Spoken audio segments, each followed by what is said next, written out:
Hola, ¿qué tal? Bienvenidos al cuarto vídeo del canal en el que vamos a ver el tema de las proteínas. Como siempre os digo, os dejaré el enlace para descargaros el esquema para que podáis seguirlo a medida que vamos viéndolo, ¿vale? Y vamos explicándolo. Entonces, como siempre, empezamos por una definición. ¿Qué son las proteínas? Las proteínas son macromoléculas que están integradas por una o por varias cadenas polipeptídicas. ¿Y esto qué es? Pues las cadenas polipeptídicas resultan de la unión secuencial de un elevado número de aminoácidos unidos por enlaces peptídicos, ¿vale? Por lo tanto, de aquí sacamos dos conclusiones. Primero, en el tema de los glúcidos vimos que la unidad elemental, o que lo más simple que podemos tener son los monosacáridos y que tienen enlace glucosílico.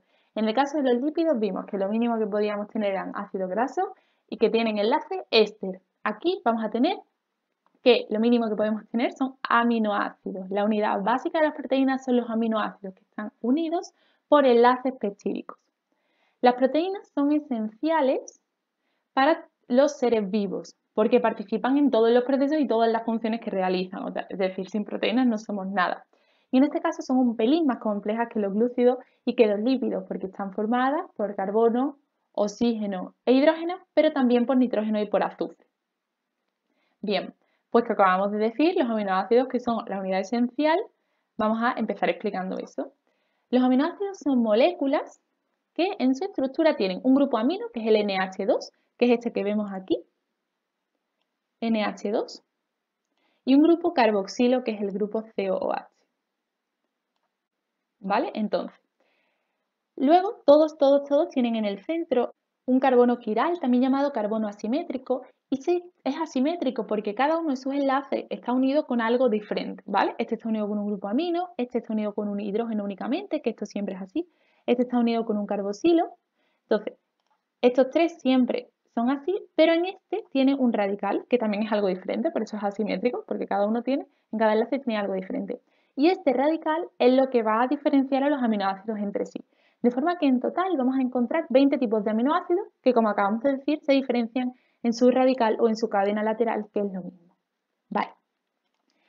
Los aminoácidos, ¿cómo podemos clasificarlos? Pues podemos clasificarlos según sus radicales, en ácidos, básicos, neutros apolares y neutros polares. Esto es lo que tenéis que saber. Si os preguntan cuál es la clasificación de los aminoácidos, tenéis que saber que los aminoácidos se clasifican en función de su radical en ácidos, básicos, neutros apolares y neutros polares. ¿Vale? Tenemos aquí los componentes, que es lo que acabamos de decir: carbono alfa, quiral o asimétrico el del centro, un átomo de hidrógeno, un grupo amino, un grupo carboxilo y la cadena lateral o radical, que es lo que cambia en cada uno de los aminoácidos y lo que los diferencia entre sí. Hemos dicho que las proteínas están formadas por aminoácidos unidos por enlaces peptídicos. Vamos a ver cómo se forman los enlaces peptídicos, que esto es algo que tenéis que saber, tanto la definición como cómo es el enlace peptídico en sí, ¿vale?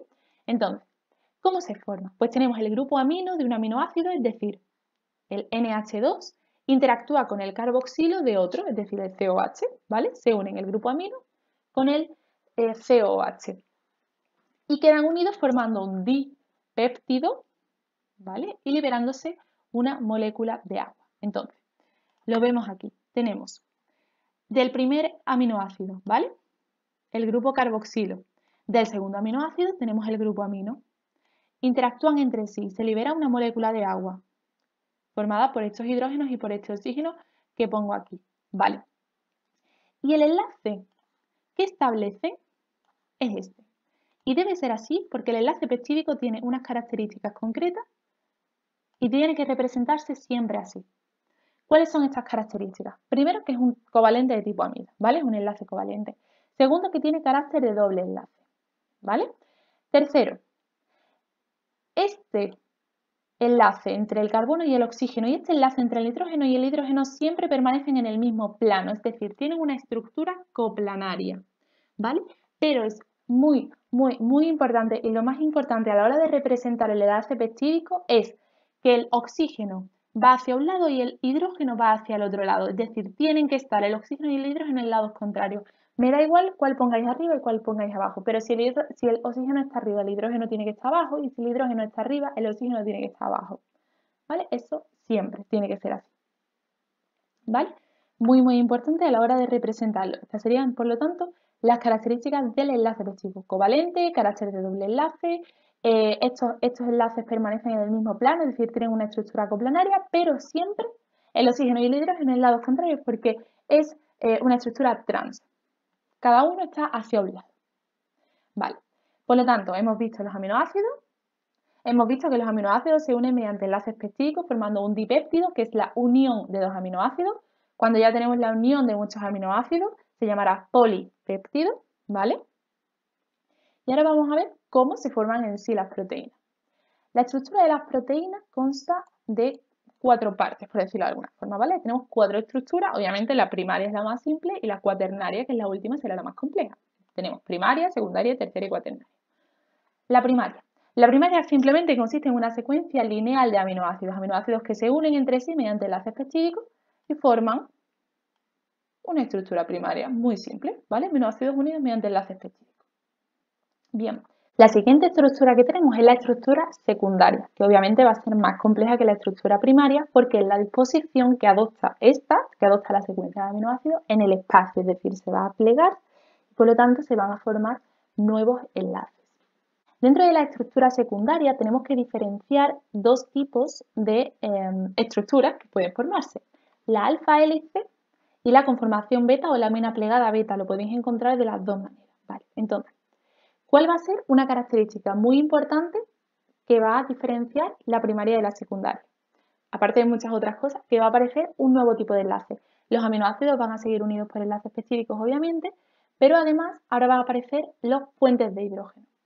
De forma que en el caso de la hélice alfa, que simplemente es una estructura en forma de hélice, una estructura helicoidal, entre los grupos NH y los grupos CO que vimos que había en el enlace peptídico, se van a establecer puentes de hidrógeno, ¿vale? Vemos estos puntos aquí, como estos puntitos, pues esto es un puente de hidrógeno, de forma que los aminoácidos entre sí siguen unidos mediante enlaces peptídicos, pero ahora además los aminoácidos también van a unirse, no contiguos, sino diferentes aminoácidos, porque en cada vuelta entran 3,6 aminoácidos, van a unirse mediante puentes de hidrógeno, ¿vale? Por lo tanto, si nos preguntan enlaces que estén presentes en cada una de las estructuras, en la primaria solamente tendremos enlaces peptídicos, pero en la secundaria llevamos a tener también puentes de hidrógeno, ¿vale?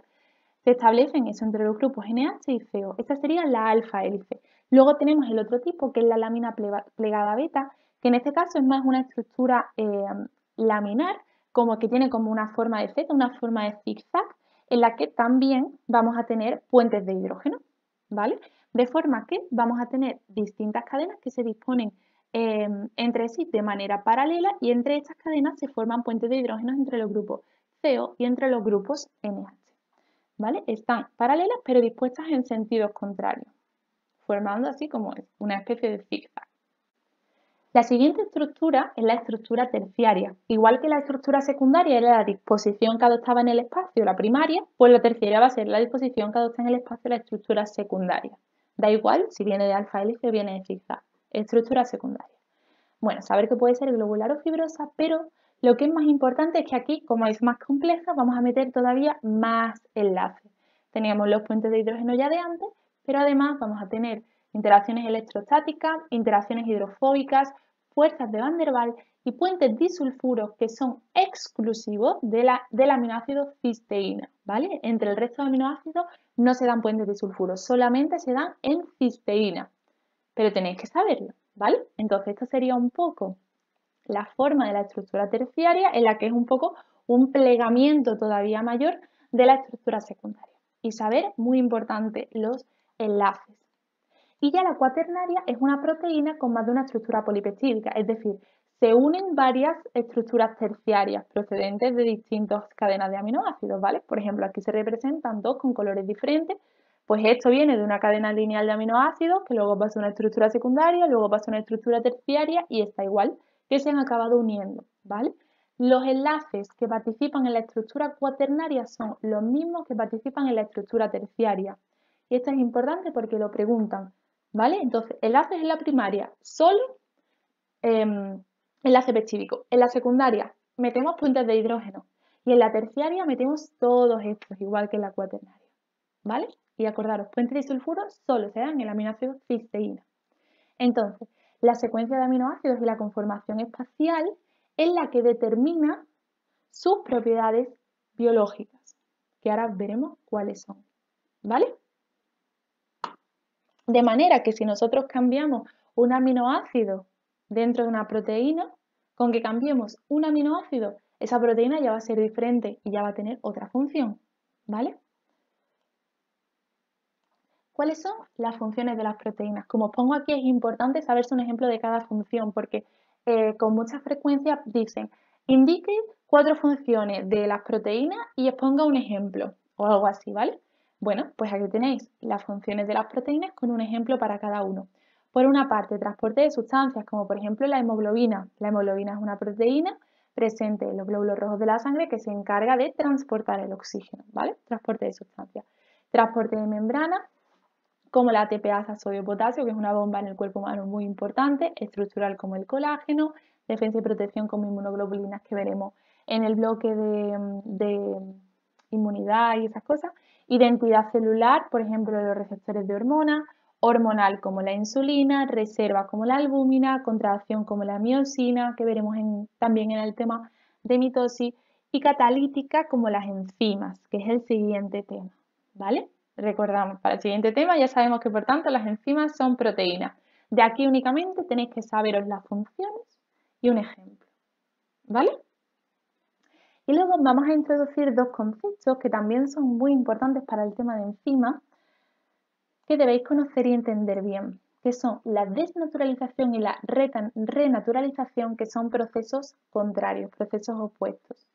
La desnaturalización consiste en la pérdida de la estructura secundaria, terciaria y cuaternaria. Cuidado que la estructura primaria no se pierde por desnaturalización, ¿vale? Secundaria, terciaria o cuaternaria y por lo tanto pérdida de su funcionalidad, porque hemos dicho que tanto la secuencia de aminoácidos, que en este caso no se pierde, pero sí se pierde la conformación espacial, que son estas estructuras, determinan sus propiedades biológicas. Por lo tanto, van a perder su funcionalidad, ¿vale? Y esto es importante, lo veremos en alguna que otra pregunta de razonamiento. Pero lo que pongo aquí, permanecen los enlaces peptídicos. Cuidado, no se pierde la estructura primaria con la desnaturalización, solamente se pierden secundaria, terciaria y cuaternaria. ¿Y cuándo se desnaturalizan las proteínas? Pues cuando se someten a temperaturas muy altas, cuando hay fuertes variaciones de pH, porque las proteínas tienen temperaturas y pH óptimos, y si nos salimos de esos márgenes se desnaturaliza, ante elevadas concentraciones salinas o ante presencia de determinadas sustancias químicas. El proceso contrario a la desnaturalización es la renaturalización, es cuando de nuevo recupera su estructura y su funcionalidad, ¿vale? Si recupera su estructura, recupera su funcionalidad, igual que si pierde su estructura, pierde su funcionalidad. Bueno, este tema es un tema que no es muy... es cortito, creo que bastante asequible y además es bonito. Entonces, quería preguntaros una cosa. He pensado, ya lo puse el otro día en Twitter, ¿qué podríamos hacer cuando terminemos el bloque 1, que es desde el tema 1 hasta el tema 7? Algunas preguntas de razonamiento de esos temas. Lo haremos también con bloques posteriores si os gusta y si os viene bien. Para eso, para poner un poco la teoría en práctica, ¿vale? Y poder demostraros que verdaderamente las preguntas de razonamiento, sabiéndose bien la teoría, no tienen mucho más, ¿vale? Solamente es saberse la teoría y pues darle a lo mejor otro punto de vista. Entonces, si os gustaría, pues ponérmelo en los comentarios o ponérmelo por Twitter o lo que queráis y ya está, y lo podemos intentar, lo podemos hacer a ver qué tal sale. Bueno, entonces, lo que os digo siempre, suscribiros al canal, darle like al vídeo si os ha gustado y que podéis seguirme en Twitter, @pebausos, o mandarme Gmail a pebausos@gmail.com si tenéis cualquier duda, si necesitáis lo que sea. Yo estoy disponible y en cuanto pueda os contesto. Y que nada, pues que espero que os hayáis enterado bien, que os haya gustado el tema, que el esquema esté claro y nos vemos en el próximo vídeo. Muchas gracias.